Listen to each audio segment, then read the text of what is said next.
অনেক দিন আগের কথা। এক রাজ্যে একজন বিখ্যাত রাজপুত্র থাকতেন, যার 4 ছেলে ছিল। তাদের মধ্যে ইউসুফ ছিল সবচেয়ে ছোট। ছোট হওয়ার কারণে সে তার বাবার খুব প্রিয় ছিল। তার বাবা তার সব কথা শুনতেন এবং ইউসুফের জন্য তার বড় ভাইদেরও বকাবকি করতেন।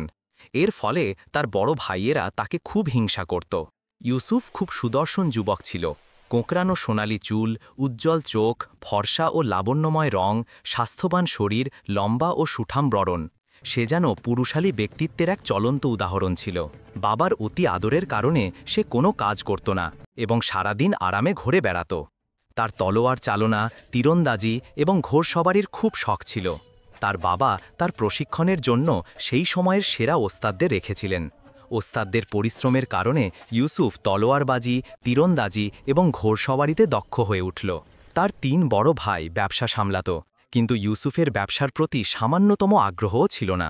যখন তার বাবা বা ভাই তাকে ব্যবসা করতে বলতেন, তখন সে সরাসরি অস্বীকার করে দিত এবং বলত যে সে ব্যবসার পেশা একদমই পছন্দ করে না।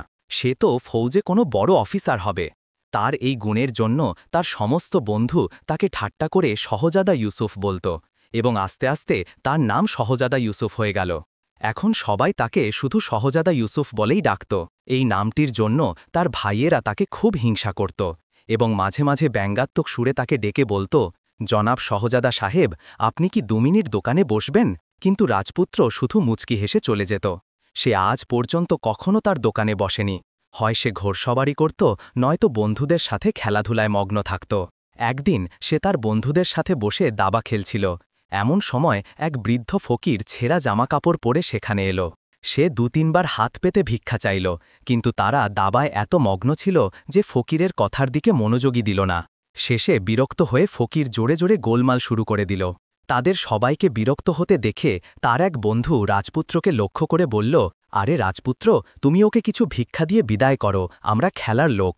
ইউসুফ চোখ দাবাবোর্ডের দিকে রেখে পকেটে হাত ঢুকিয়ে একটি ছোট্ট মুদ্রা বের করে ফকিরের দিকে বাড়িয়ে দিল। কিন্তু নাম যার রাজপুত্র, আর ভিক্ষায় কিনা একটি ছোট্ট মুদ্রা। ফকির ক্রুদ্ধ হয়ে বলল, ওহে, রাজপুত্র সেজে ঘুরে বেড়াও। যদি সত্যিই রাজপুত্র হতে, তবে রাজকুমারী লায়লার শর্তগুলো পূরণ করতে। এই আওয়াজ ইউসুফের কানে গেল। সে চমকে উঠল। সে দাবা ছেড়ে মনোযোগ দিয়ে ফকিরের দিকে তাকাল এবং তারপর পকেট থেকে সোনার মুদ্রার একটি থলে বের করে ফকিরের দিকে বাড়িয়ে দিয়ে জিজ্ঞেস করল, বাবা, এই রাজকুমারী লায়লাকে, আর তার শর্তগুলোই বাকি। রাজকুমারী লায়লা পৃথিবীর সবচেয়ে সুন্দরী মেয়ে।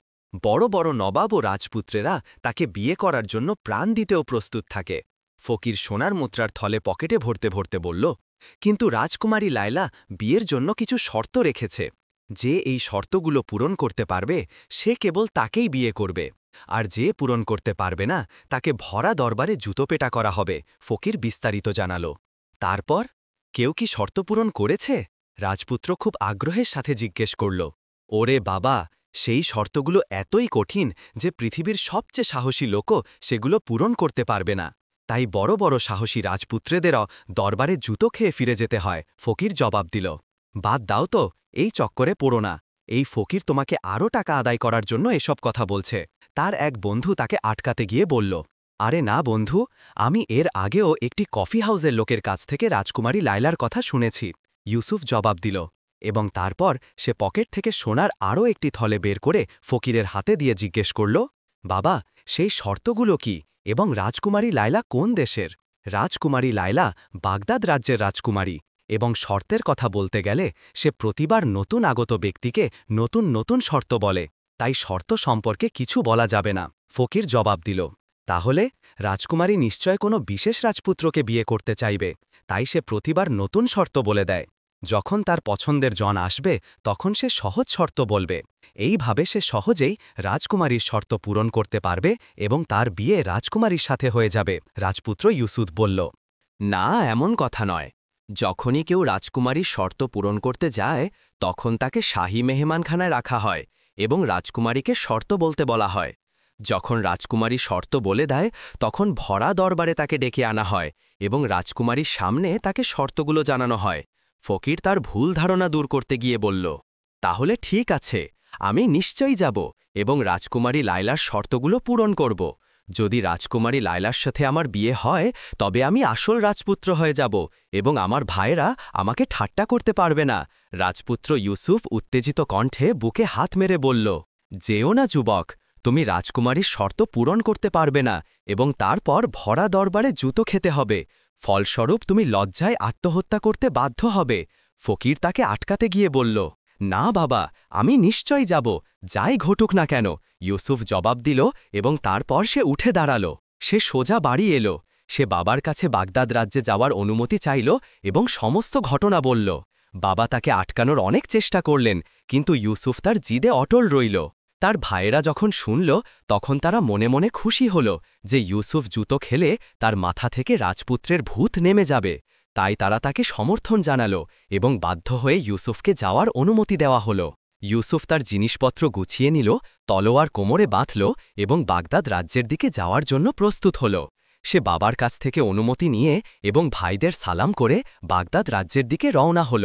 রাজকুমারী লায়লা তার সখীদের সাথে শাহী বাগানের এক সুন্দর পুকুরের পাশে বসেছিল। কয়েকজন সখী তার মনোরঞ্জনের জন্য নাচছিল এবং অনেক সখী বাঁশি বাজিয়ে মনোমুগ্ধকর সুরে গান গাইছিল। এমন সময় একজন বয়স্ক মহিলা এসে রাজকুমারীকে জিজ্ঞেস করল, রাজকুমারী হুজুর, একটা কথা বলুন তো, আপনি বিয়ের জন্য শর্ত রেখেছেন, আর তারপর আপনি এত কঠিন শর্ত বলে দেন যে কেউ পূরণ করতে পারে না। আপনি আসলে চান কি? আপনি কি সারা জীবন কুমারী থাকবেন? সখী খুব আদবের সাথে জিজ্ঞেস করল।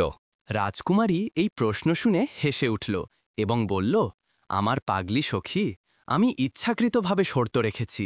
আমি চাই আমার বিয়ে তার সাথেই হোক যে এই পৃথিবীতে সবচেয়ে বেশি সাহসী এবং বুদ্ধিমান, যাতে আমি আমার স্বামীর জন্য গর্ব করতে পারি। কিন্তু রাজকুমারী হুজুর, যদি কেউ আপনার শর্ত পূরণ না করতে পারে তবে? অন্য এক সখী জিজ্ঞেস করল।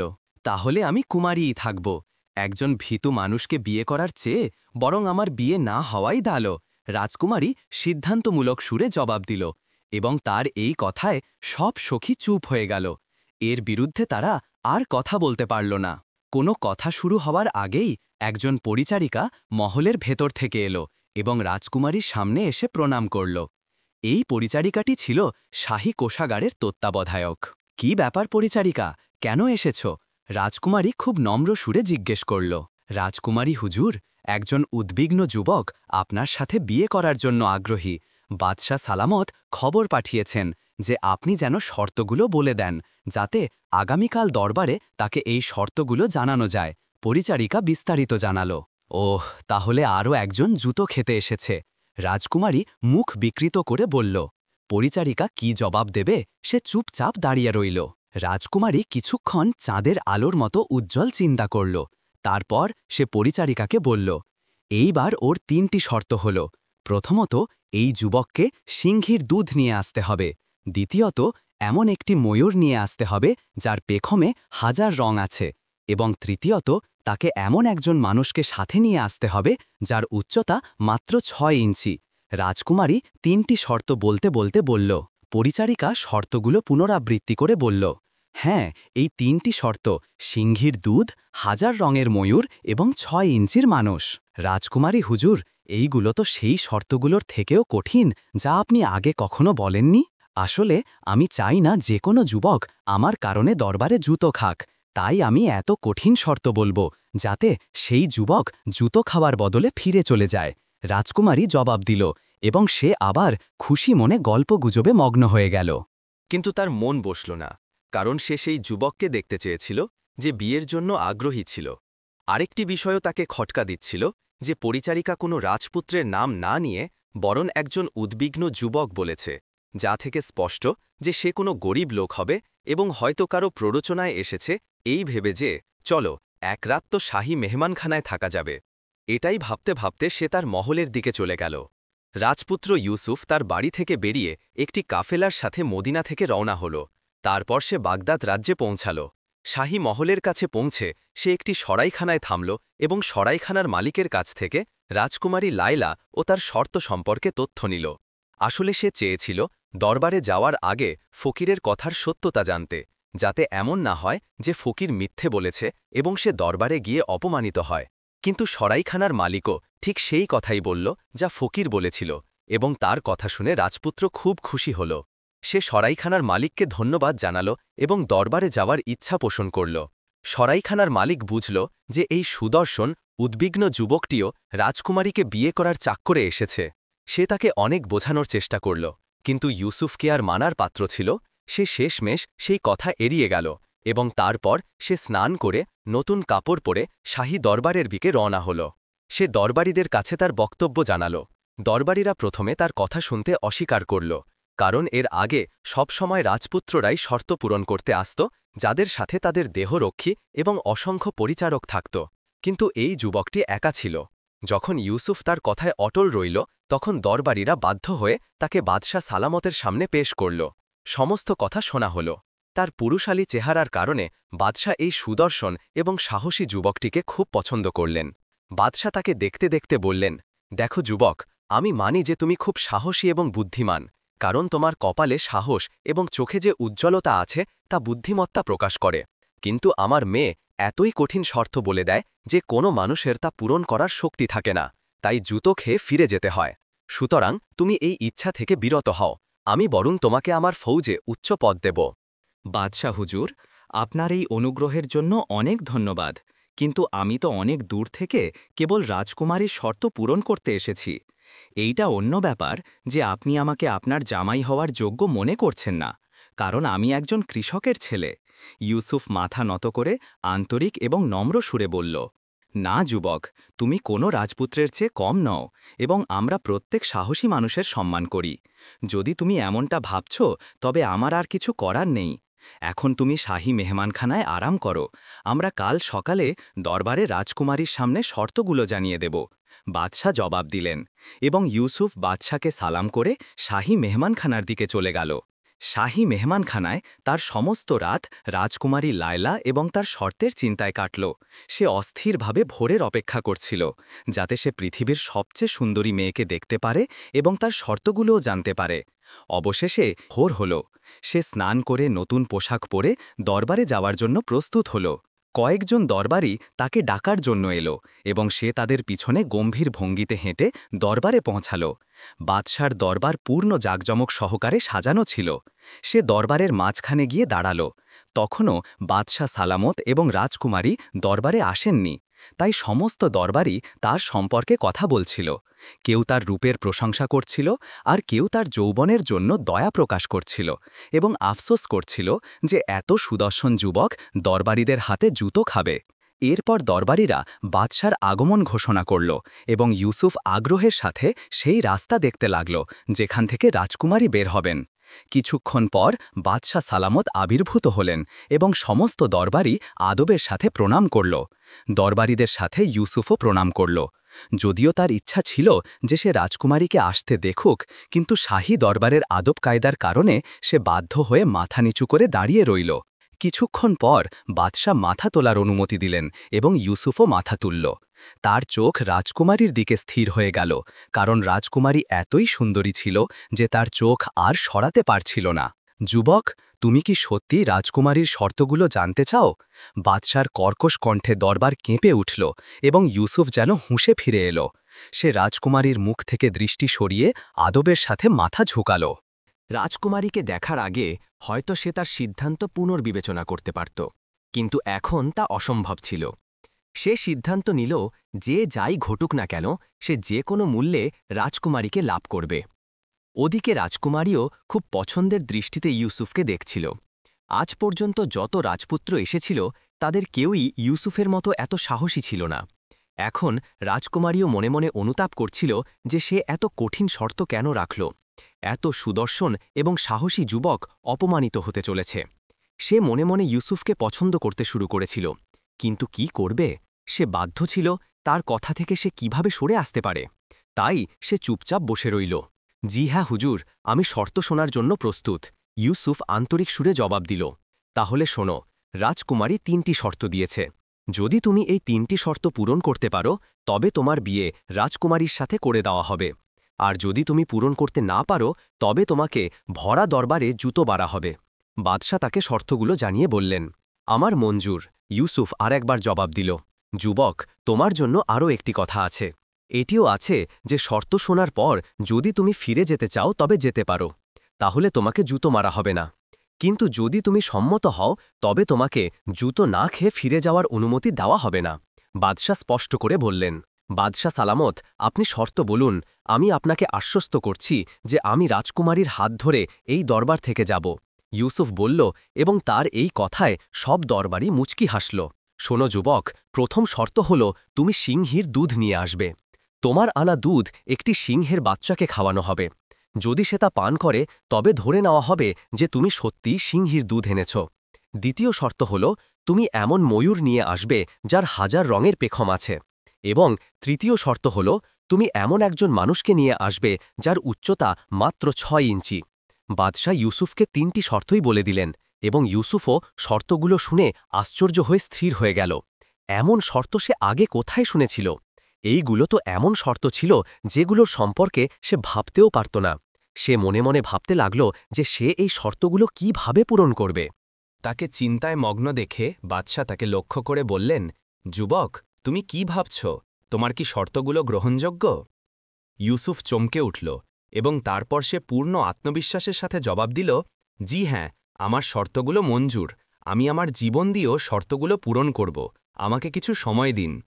তুমি কতটা সময় চাও? বাদশাহ জিজ্ঞেস করলেন। আমি 1 বছর সময় নেব। আমি ঠিক 1 বছর পর এই 3টি জিনিস রাজকুমারীর সামনে পেশ করব। ইউসুফ রাজকুমারীর দিকে তাকিয়ে বলল, আমাদের আপত্তি নেই। রাজকুমারী প্রথমবারের মতো জবাব দিল, এবং তার মিষ্টি কণ্ঠস্বর ইউসুফের কানে ঘণ্টি বাজার মতো বাজতে লাগল। তাহলে হুজুর, এর জন্য আমারও একটি শর্ত আছে।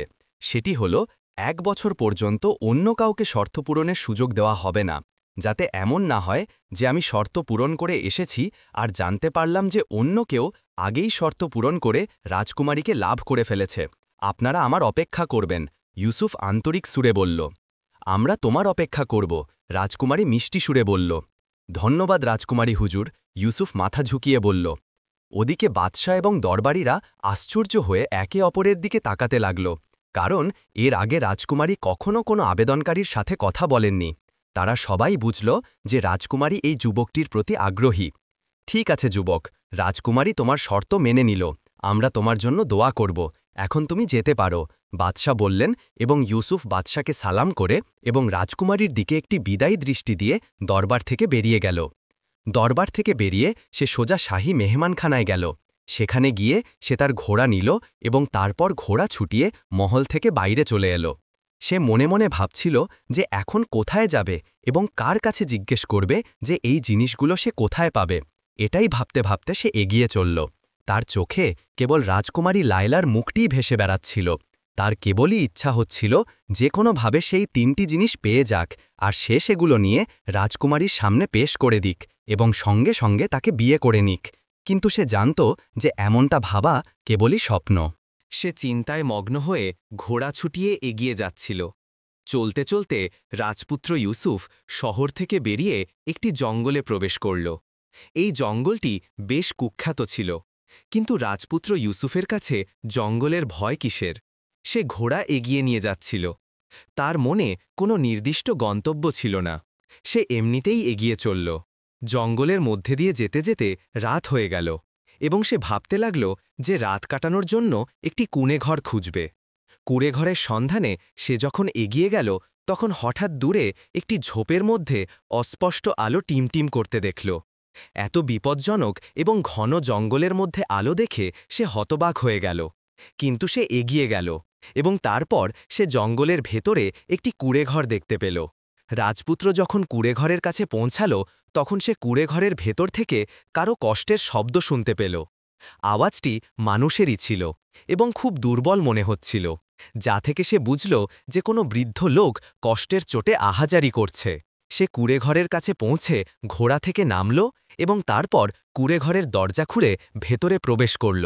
ভেতরে সে দেখল যে কুঁড়েঘরের মধ্যে একটি খাট পাতা আছে, যা একেবারে খালি ছিল, এবং তার মাঝখানে একজন অত্যন্ত বৃদ্ধ মানুষ, যার ভ্রু, গোঁফ এবং দাড়ির চুল একেবারে সাদা ছিল, কিন্তু তার মুখটি ছিল অত্যন্ত নম্র। বৃদ্ধের চোখ বন্ধ ছিল এবং সে যন্ত্রণায় কাতরাচ্ছিল। ইউসুফের পুরো দৃশ্য দেখে খুব মায়া হল যে এই জঙ্গলে একা পড়ে আছে এবং তাকে দেখার মতোও কেউ নেই। সে খাটের পাশে বসল এবং তাকে জিজ্ঞেস করতে লাগল, বাবা, আপনার কি কষ্ট হচ্ছে? অনেকক্ষণ ধরে যখন ইউসুফ ডাকল তখন বৃদ্ধ চোখ খুলল এবং কাতরাতে কাতরাতে বলল, জল। ইউসুফ দ্রুত কলসির দিকে বাড়ল, কিন্তু কলসি তো খালি ছিল, তাতে এক ফোঁটাও জল ছিল না। ইউসুফ আবার বৃদ্ধের কাছে এলো এবং জিজ্ঞেস করল, জল কোথায় পাওয়া যাবে? বৃদ্ধ তোতলাতে তোতলাতে জবাব দিল যে এখানে কাছেই একটি ঝর্ণা আছে, কিন্তু সেখানে খুব ভয়ঙ্কর বাঘ এবং চিতা থাকবে। কিন্তু ইউসুফ তার কথা শোনা মাত্রই কলসি নিল এবং সাথে সাথে বাইরে বেরিয়ে পড়ল এবং বৃদ্ধের বলে দেওয়া ঝর্ণার দিকে যেতে লাগল। কিছুটা দূরে যাওয়ার পর সে সিংহের গর্জন শুনতে পেল এবং ইউসুফ দ্রুত তলোয়ার বের করে এগিয়ে যেতে লাগল। তারপর সে ঝর্ণার জলে জল দেখতে পেল, কিন্তু ঠিক সেই সময়ে ঝর্ণার পাড়ে দুটি সিংহ জল পান করছিল। ইউসুফ চুপচাপ তাদের চলে যাওয়ার অপেক্ষা করতে লাগল, কিন্তু সিংহেরা হয়তো তার উপস্থিতি টের পেয়েছিল। তারা জল পান করা ছেড়ে দিল এবং গর্জন করতে করতে ইউসুফের দিকে বাড়ল। ইউসুফ তলোয়ারের মুখ তার দিকে করল এবং সাথে সাথে তলোয়ার সামলে দাঁড়িয়ে গেল, কিন্তু সিংহেরা তার দিকে আস্তে আস্তে হঠাৎ একদিকে ঘুরে গেল এবং তারপর দ্রুত ছুটে জঙ্গলে গায়েব হয়ে গেল। ইউসুফ কলসি নিল এবং ঝর্ণা থেকে জল ভরে আবার কুঁড়েঘরের দিকে ফিরে চলল। কুঁড়েঘরে এসে সে প্রথমে কলসিতে জল ঢালল এবং বৃদ্ধ মানুষটির গলায় নামাতে শুরু করল। যখন পাত্রের অর্ধেকটা খালি হল তখন বৃদ্ধ কাতারানো বন্ধ করল এবং চোখ খুলে দিল এবং কেবল অস্পষ্টভাবে একপাশে বসে রইল। কিছুক্ষণ পর সে উঠে বসল এবং ইউসুফকে লক্ষ্য করে বলতে লাগল, তোমাকে অনেক ধন্যবাদ বেটা, তুমি আমাকে নতুন জীবন দিয়েছ। বৃদ্ধ কৃতজ্ঞতা সহকারে তাকে লক্ষ্য করে বলল, কোনো ব্যাপার না বাবাজি, এটা তো আমার কর্তব্য ছিল। আপনি এই জঙ্গলে একা কেন থাকেন? ইউসুফ আশ্চর্যভরা সুরে জিজ্ঞাসা করল, আসলে বেটা, দুনিয়ার ওপর মন উঠে গেল, তাই জঙ্গলের দিকে চলে এলাম। এখন আমি জঙ্গলের ফল খেয়ে এবং ঝর্ণার জল পান করে জীবন কাটাচ্ছি, বৃদ্ধ জবাব দিল এবং ইউসুফ তার কথা শুনে চুপ হয়ে গেল। বেটা, তুমি এই জঙ্গলে কিভাবে এলে এবং তোমাকে কিছুটা উদ্বিগ্ন মনে হচ্ছে? বৃদ্ধ তাকে দেখতে দেখতে বলল, কিছু না বাবাজি, কোনো কথা নেই। ইউসুফ তাকে এড়িয়ে যেতে চাইল। বলুন বেটা, আমাকে বলুন, হয়তো আমি তোমার কোনো কাজে আসতে পারি, বৃদ্ধ দরদ ভরা সুরে বলল। আর তারপর ইউসুফ সমস্ত কথা বলল। বৃদ্ধ কথা শুনে বলল, এর মানে তুমি সিংহীর দুধ, 1000 রঙের ময়ূর এবং 6 ইঞ্চির মানুষ খোঁজার জন্য বেরিয়েছ? জি হ্যাঁ, কিন্তু এই জিনিসগুলো আমি কোথায় পাব? ইউসুফ বলল, বেটা, ভালো হয় তুমি তোমার সংকল্প থেকে সরে এসো। এই সমস্ত জিনিস পাওয়া খুব কঠিন কাজ এবং এতে প্রাণ হারানোরও ঝুঁকি আছে। বৃদ্ধ তাকে বোঝাতে গিয়ে বলল, বাবা জি, যাই ঘটুক না কেন, আমি রাজকুমারীকে দেওয়া প্রতিজ্ঞা অবশ্যই রাখব। যদি আপনি এই ব্যাপারে আমাকে কোনো সাহায্য করতে পারেন তবে আপনার মেহেরবানি হবে, অন্যথায় কোনো কথা নেই। আমি রাতটা আপনার কাছে এখানে থেকে সকালে চলে যাব। আল্লাহর উপর আমার ভরসা আছে, তিনি অবশ্যই কোনো না কোনো পথ দেখাবেন। রাজপুত্র ইউসুফ খুব শক্তিশালী সুরে বলল। বৃদ্ধ কিছুক্ষণ ভাবল, তারপর তার মুখে হাসি এলো। সে ইউসুফকে লক্ষ্য করে বলল, বেটা, তুমি খুব সাহসী, কঠিন সমস্যার মোকাবেলা করার লোকও বটে। তুমি দরদি এবং দয়ালুও এবং আল্লাহর ওপর ভরসা করার লোকও বটে, তাই তোমাকে সাহায্য অবশ্যই করা হবে। তুমি ঘাবড়িও না, পথ আমি তোমাকে বলে দেব, বাকি তোমার ভাগ্য। বাবাজি, আপনার খুব মেহেরবানি, শুধু আমাকে বলুন যে এই জিনিসগুলো কোথায় পাওয়া যাবে, বাকি আমার আল্লাহর ওপর ভরসা আছে যে আমি সফল হব।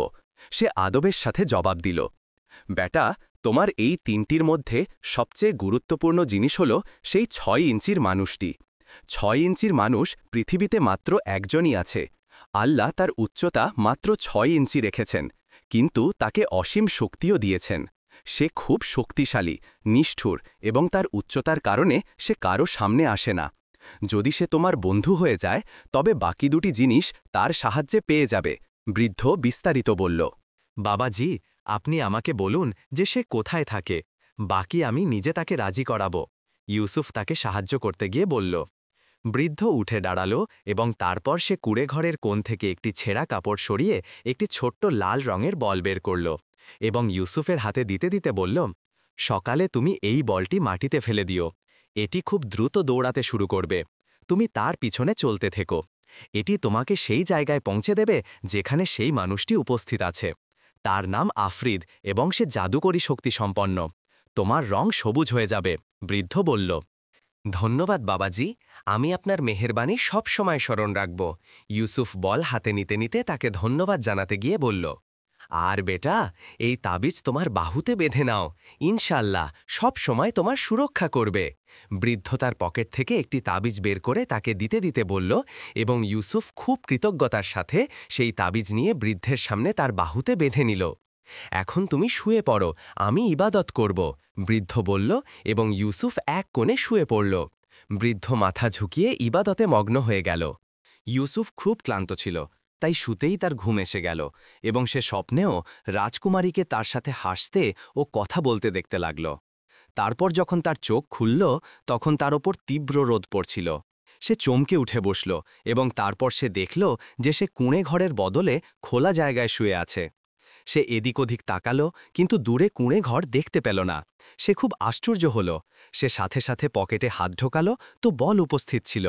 তারপর সে তাবিজ দেখল, সেটাও সেখানেই ছিল, এবং সে বুঝল যে এটা আল্লাহ তাআলার পক্ষ থেকে তার সাহায্য, এবং বৃদ্ধটি আল্লাহ তাআলার পাঠানো ছিল। ইউসুফ উঠল, সে আশেপাশের গাছ থেকে ফল খেল, ঝর্ণার জল পান করল, এবং ঘোড়াকেও খাওয়ালো ও পান করালো, এবং তাকেও সতেজ করে নিল। তারপর ঘোড়ার ওপর সওয়ার হয়ে সে পকেট থেকে লাল রঙের বলটি বের করল এবং মাটিতে ফেলে দিল। বলটি মাটিতে পড়ার সাথে সাথেই লাফিয়ে লাফিয়ে দ্রুত একদিকে বাড়তে লাগল। সামনে বিশাল ঘাসের মাঠ ছিল। ইউসুফ বলের পিছনে চলতে লাগল। রাতে বল একটি পাহাড়ের পাদদেশে এসে থেমে গেল। ইউসুফও থেমে গেল এবং বলটি তুলে পাহাড়ে চাতালের উপর শুয়ে পড়ল। সকালে উঠে আবার এগিয়ে গেল। এইভাবে চলতে চলতে 1 সপ্তাহ কেটে গেল। 1 সপ্তাহ পর সে এমন একটি উপত্যকায় গিয়ে পৌঁছাল যেখানে সবকিছু লাল ছিল। পাহাড় এবং মাটিও এমন লাগছিল যেন হলুদ আবির মাখানো। আর যখন বলটি উপত্যকায় প্রবেশ করল, তখন তার রং সবুজ হয়ে গেল, এবং তারপর উপত্যকার ভেতরে পৌঁছে বলটি হঠাৎ গায়েব হয়ে গেল। ইউসুফ বুঝল যে সে আফ্রিদির এলাকায় পৌঁছে গেছে। বলের পথ দেখানোর জন্য ধন্যবাদ জানিয়ে সে ঘোড়া থেকে নামল এবং এদিক ওদিক তাকাতে লাগল। সে তখনও উপত্যকাটি দেখছিল যে হঠাৎ একটি পাহাড়ের পাদদেশ থেকে আগুন বের হল, এবং তার ভেতর থেকে লাল রঙের একটি ঘোড়া বাইরে এলো। তার ওপর সাদা রঙের একটি লোক সওয়ার ছিল। তার হাতেও লাল রঙের তলোয়ার ছিল। ঘোড়া ছুটিয়ে সে ইউসুফের দিকে বাড়ল। তার অঙ্গভঙ্গি থেকে মনে হচ্ছিল যে সে আক্রমণ করবে। দ্রুততার সাথে ইউসুফও তলোয়ার সামলে নিল, এবং তারপর যখন সেই লাল রঙের লোকটি কাছে এলো, তখন সে তলোয়ার দিয়ে একটি ধোঁকা দিল। আফরিদ প্রথমে তার ঘোড়ার দিকে মনোযোগ দিয়ে তাকে আটকাতে চাইল। ইউসুফ একদিকে সরে গেল, এবং তারপর যখন ঘোড়ার গতি এগিয়ে গেল, তখন সে তার পায়ে একটি পূর্ণ আঘাত করল। তার আঘাত এত জোরালো ছিল যে ঘোড়ার পিছনের পা কেটে গেল, এবং ঘোড়া মুখ থুবড়ে মাটিতে পড়ে গেল, এবং আফরিদও মাটিতে পড়ে গেল। ইউসুফ দ্রুত এগিয়ে গেল, এবং সে যখন উঠছিল তখন ইউসুফ তার উপর আঘাত করার চেষ্টা করল। কিন্তু আফরিদ হঠাৎ কলাবাজি করল এবং তার ঘোরানো তলোয়ার দ্রুত ইউসুফের হাতে লাগল, যে হাতে সে তলোয়ার সামলে রেখেছিল। তার আঘাত এত জোরালো ছিল যে ইউসুফের হাত থেকে তলোয়ার বেরিয়ে দূরে গিয়ে পড়ল। ইউসুফ সামলানোর আগেই আফরিদ দ্রুত লাফ মারল, এবং সে লাল তলোয়ারের একটি জোরালো আঘাত ইউসুফের দিকে করল। কিন্তু ইউসুফ প্যাচ কষার কৌশল এবং চতুরতার একজন ভালো ওস্তাদ ছিল। সে চটজল দিয়ে একদিকে সরে গেল, এবং তারপর সে পূর্ণ শক্তি দিয়ে ঘুষি মেরে আফরিদের পেটে আঘাত করল। আফরিদ যেইমাত্র টলে গেল, ইউসুফ তার কোমর থেকে ছোরা বের করল, এবং তার ছোরা বিদ্যুতের গতিতে আফরিদের বুকে ঢুকে গেল। আফ্রিদির গলা থেকে একটি চিৎকার বের হল, এবং পরের মুহূর্তে সে ঘাসের ওপর পড়ে ছটফট করতে লাগল। ইউসুফের ছোরা তার হৃদয় বিদীর্ণ করে দিয়েছিল। ফলস্বরূপ কয়েক মুহূর্তের মধ্যে তার শ্বাস বন্ধ হয়ে গেল, এবং শরীর ঠান্ডা হয়ে গেল। ইউসুফ এগিয়ে গিয়ে তার বুক থেকে ছোরা বের করল, এবং তারপর গর্বের সাথে তার তলোয়ার তুলল। আফ্রিদ যেইমাত্র হার মানল, তার শরীর থেকে ধোঁয়া বের হতে লাগল, এবং সেই ধোঁয়া ইউসুফকে তার আওতায় নিয়ে নিল। তারপর ইউসুফ সেই ধোঁয়া থেকে বের হওয়ার অনেক চেষ্টা করল, কিন্তু তার দম বন্ধ হতে লাগল, এবং তারপর ইউসুফ হাত পা ছুটতে ছুটতে অজ্ঞান হয়ে গেল। একটি খুব বড় মহলের মধ্যে একটি ছোট্ট টেবিলের ওপর জলের একটি পেয়ালা রাখা ছিল এবং তার চারপাশে ১০১ জন আফ্রিদ দাঁড়িয়েছিল। তাদের মুখে ভয় এবং আতঙ্কের ছায়া নাচছিল। তারপর তাদের মধ্যে একজন আফ্রিদ কিছু পড়ল, তো তারপর পেয়ালা থেকে ধোঁয়া বের হতে লাগল। যখন ধোঁয়ার কাজ শেষ হল, তখন ময়ূরের ছানার মতো একটি ৬ ইঞ্চির আফ্রিদ বাইরে এলো। এই আফ্রিদটির একটি ছোট্ট মুখ ছিল, কিন্তু তার চোখ তার উচ্চতার থেকেও বড় ছিল। তার ছোট ছোট চোখে খুব তেজ ছিল। তারপর তার সরু শ্বাস ঘরে প্রতিধ্বনিত হতে লাগল। এইটাই ছিল সেই ছোট আফ্রিদ যার উচ্চতা মাত্র ৬ ইঞ্চি ছিল। কি ব্যাপার, আমাকে কেন ডেকেছ? সে সামনে দাঁড়ানো আফ্রিদকে কর্কশ সুরে জিজ্ঞেস করল। হুজুর, একজন মানুষ উপত্যকায় প্রবেশ করেছে। আমাদের আফ্রিদ তার মোকাবেলা করেছে, কিন্তু সেই মানুষটি আমাদের আফ্রিদকে হারিয়ে দিয়েছে। আমরা তাকে অজ্ঞান করে দিয়েছি। এখন আপনার আদেশের অপেক্ষা, একজন আফ্রিদ খুব আদবের সাথে বলল। উপত্যকার আফ্রিদকে হারিয়ে দিয়েছে? এটা কিভাবে সম্ভব? আফ্রিদের স্বরে রাগ এলো এবং তার চোখ লাল হয়ে গেল। হুজুর, আমরা ঠিকই বলছি। এই মানুষটি তার বুকে ছোড়া মেরেছে, তাই সে মারা গেছে। সেই আফ্রিদটি আটকে আটকে জবাব দিল। এর মানে সে শক্তিশালী, তাকে জীবিত নিয়ে আসাই ভালো হবে। অন্যথায় মানুষদের তো আমাদের দেখেই প্রাণ কেঁপে ওঠে। তাকে আমাদের হুজুরের কাছে নিয়ে এসো, আফ্রিদদের বলল। তার আদেশে একজন আফ্রিদ দ্রুত চলতে চলতে হল থেকে বাইরে বেরিয়ে গেল। তারপর কয়েক মুহূর্ত পর যখন সে ফিরে এলো, তখন সে তার হাতে অজ্ঞান ইউসুফকে তুলে এনেছিল। সে খুব আদবের সাথে আফ্রিদের সামনে শুইয়ে দিল এবং নিজে পিছনে সরে হাত বেঁধে দাঁড়িয়ে রইল। তাকে হুঁশে আনো, আফ্রিদ আদেশ দিল, এবং সেই আফ্রিদ এগিয়ে গিয়ে ইউসুফের ওপর কিছু ফুঁকল এবং পরের মুহূর্তে ইউসুফ চোখ খুলে দিল। তারপর যেই তার চোখে জীবনের সংকেত দেখা গেল, সে লাফিয়ে উঠে দাঁড়াল এবং এদিক ওদিক তাকাতে লাগল। ভয় আর অন্য কিছুর দিকে তার নজর গেল, টেবিলের ওপর পড়ে থাকা সেই ছোট্ট আফ্রিদের ওপর, এবং সে চমকে উঠল। আফ্রিদ কোনো কথা বলার আগেই ইউসুফ দ্রুত এগিয়ে গেল এবং তার সামনে হাত বেঁধে দাঁড়িয়ে গেল এবং খুব আদবের সাথে বলতে লাগল, আমি আফ্রিদের মহিমাকে সালাম জানাই। আমি তাদের বন্ধুত্বের আশ্রয়ে আসতে চাই। তার এই কথায় আফ্রিদের চোখে ঝলক দেখা গেল এবং সে উৎসাহের সাথে ইউসুফকে লক্ষ্য করে বলল, আফ্রিদ সাহেব, তুমি আমাদের নাম সম্পর্কে কিভাবে জানো এবং কেন এখানে এসেছ? যদি আমি আফ্রিদকে মানি, তবে নিবেদন করি। ইউসুফ ইচ্ছাকৃতভাবে তোষামতকারীর মতো সুরে বলল, আমরা তোমাকে জানি, সমস্ত কথা বলো। আফ্রিদ তার ছোট্ট হাত ওপরের দিকে তুলতে তুলতে বলল। ইউসুফ সুযোগটি গনিমত মনে করে বলল, আফ্রিদ সাহেব, আমি তোমাদের মহিমার আলোচনা সারা দুনিয়ায় শুনেছি। তাই আমি তোমাদের বন্ধুত্বের আশায় এসেছি, যাতে তোমরা আমাকে সাহায্য করতে পারো এবং আমি ফিরে গিয়ে সারা দুনিয়াকে এটা বলতে পারি যে আফ্রিদ খুব মহান। সে যাকে বন্ধু বানায় তার পাশে থাকে, এবং আমি তোমাদের প্রশংসা করতে পারি এবং প্রত্যেক ব্যক্তিকে জানাতে পারি যে আফ্রিদের মতো মহান বন্ধু আমার আছে। ইউসুফ তার ওপর নম্রতার প্রভাব ফেলার চেষ্টা করল, কারণ সে জানত যে আফ্রিদের দুর্বলতা হল তার ছোট্ট উচ্চতা। তাই তার মহিমার যত গুণগান করা হবে, সে ততটাই খুশি হবে। বন্ধুত্ব ও শর্তের ব্যাখ্যা, আর এটাই ঘটল। আফ্রিদ সাথে সাথে হাত নাড়িয়ে বলল, আজ থেকে তুমি আমার বন্ধু। এখন ঘাবড়ানোর কোনো কথা নেই। আমার বন্ধু সারা দুনিয়ার মালিক। আফ্রিদির কণ্ঠে গর্ব এলো এবং সে ফেলে বুক ফুলিয়ে উঠল। অনেক অনেক ধন্যবাদ বন্ধু। এখন আমি একটি কথা বলতে চাই। ইউসুফ খুব খুশি হয়ে বলল, কেন? আফ্রিদ, একে আমার বিশেষ ঘরে পৌঁছে দাও। আফ্রিদ আদেশ দিল এবং তারপর সে আবার পেয়ালার মধ্যে ঢুকে গেল। তার জলের মধ্যে যাওয়ার সাথে সাথে আবার ধোঁয়া তৈরি হল এবং তারপর আফ্রিদ গায়েব হয়ে গেল। এখন সেই পেয়ালায় শুধু জল ছিল। অন্য আফ্রিদ এগিয়ে গিয়ে ইউসুফের ওপর কিছু ফুঁকল এবং ইউসুফ ধোঁয়া হয়ে গেল এবং সে আবার অজ্ঞান হয়ে গেল। যখন ইউসুফের আবার হুঁশ এলো, তখন সে নিজেকে একটি অত্যন্ত সুন্দর ঘরের মধ্যে দেখতে পেল, যেখানে একদিকে একটি ছোট্ট তক্তা লাগানো ছিল, যার ওপর আফ্রিদ বসেছিল। আফ্রিদ ইউসুফকে সামনে রাখা একটি বড় চেয়ারে বসার ইশারা করল এবং বলতে লাগল, হ্যাঁ বন্ধু, এখন খুলে বলো। এবং ইউসুফ সমস্ত কথা বলল। আফ্রিদ কিছুক্ষণ ভাবল এবং তারপর বলতে লাগল, রাজকুমারী লায়লার একটি শর্ত তো পূরণ হয়ে গেছে, যে আমি তোমার বন্ধু হয়ে গেছি এবং তোমার সাথে বিয়ের কাছে পৌঁছে যাব। এখন বাকি রইল দুটি শর্ত, তো সেগুলোর জন্য পথ আমি তোমাকে বলে দেব এবং প্রয়োজন অনুযায়ী সাহায্যও করব, কিন্তু সাহস তোমাকে নিজেদেরই করতে হবে। কি মানে? আমি বুঝলাম না। ইউসুফ খুব বোকা সাজার সুরে বলল, বন্ধু, আমি তোমাকে এমনি এমনি বন্ধু বানাইনি। আমি তোমার সাহস এবং বুদ্ধিমত্তায় খুশি হয়েছি। আর যেহেতু আমি এখানে একা থাকি, তাই আমি তোমাকে বন্ধু বানিয়ে নিলাম। আফ্রিদ মুচকি হেসে বলল, আমি তোমার বন্ধু হয়ে খুব খুশি হলাম। ইউসুফও জবাব দিল, তো কথা আসলে এই যে সিংহীর দুধ এবং হাজার রঙের ময়ূর পাওয়ার ব্যাপারটা হলো যে এইগুলো সাহসী লোকই তার সাহস দিয়ে অর্জন করতে পারে। এমনিতেই আমি চাইলে এক মুহূর্তে দুটি জিনিসই পেতে পারি, কিন্তু হবে কি যে সিংহীর দুধ এখানে আসতেই নষ্ট হয়ে যাবে এবং ময়ূরের হাজার রঙের পালক খারাপ হয়ে যাবে, তার রং উড়ে যাবে, তোমার পরিশ্রম ব্যর্থ হবে। তাই আমি এগুলো পাওয়ার জন্য শর্ত রেখেছি যে যদি এইগুলো অর্জন করো তবে খারাপ হয়ে যাবে, এবং যদি মানুষ অর্জন করে তবে ঠিক থাকবে। আফ্রিদ বিস্তারিত বোঝালো, ঠিক আছে, আমি এখন তোমাকে বলবো যে তুমি কিভাবে এটা করতে পারো, এরপর আমি নিজে চেষ্টা করব। ইউসুফ বিষয়টি বুঝে বলল, তুমি বরং প্রথমে সিংহীর দুধ জোগাড় করো। এই দুধ এখান থেকে বহু দূরে একটি জঙ্গলে আছে। সেখানে একটি তালাব পুকুর আছে যেখানে সিংহীর দুধ জমা হয় এবং জঙ্গলের সিংহেরা তার পাহারা দেয়। সেখান থেকে দুধ পেতে হলে অসংখ্য সিংহের সাথে লড়াই করতে হবে।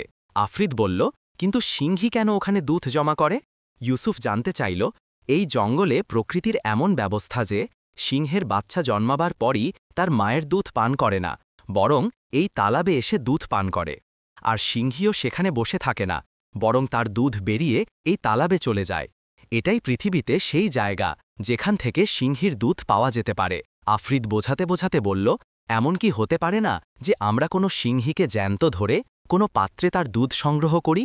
ইউসুফ ভাবতে ভাবতে বলল, না সরল বন্ধু, তুমি জানো না যে মানুষ যেই সিংহীর দুধ সংগ্রহ করার চেষ্টা করে সেই দুধ হাওয়ায় উড়ে যায়।